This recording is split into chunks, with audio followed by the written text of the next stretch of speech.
Hey, welcome back to Neurodegeneration and AI in the Gulf. This is Sohith.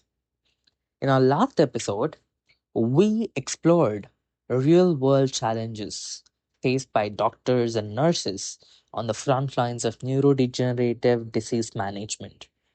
Today, we shift our focus to something equally critical: patient care and rehabilitation in Gulf region.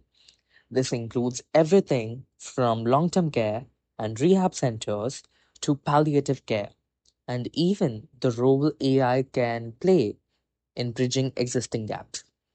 Let's unravel what's working and what still needs urgent attention. As neurodegenerative diseases progress, patients require increasingly specialized long term support. Unfortunately, in the Gulf region, we are still lacking dedicated facilities for such patients. Most hospitals focus on acute treatment. Once stabilized, patients are often discharged, sometimes without a concrete plan for extended care. Families, though willing, are often not equipped to manage complex cases like ALS or advanced Parkinson's at home. This is where AI can offer some relief. AI powered patient monitoring systems and predictive care algorithms can help track disease progression, suggest interventions, and support caregivers with real time alerts.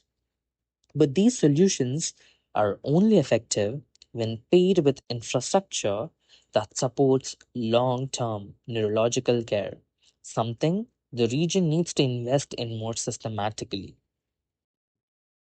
Let's now talk about palliative care, an area that remains underdeveloped in the Gulf despite its growing need.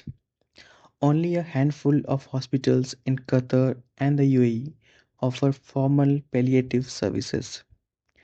In many communities, cultural taboos around end of life discussion led to delays in making important decisions that affect the comfort and dignity of patients. This is where AI driven decision support tools can guide families and clinicians in symptoms management, medication planning, and emotional counseling. These platforms don't replace human empathy, but they can complement it by organizing data, predicting complications, and ensuring that no aspect of care is overlooked. With culturally sensitive AI integration, we can empower caregivers to make informed, compassionate choices without fear of stigma.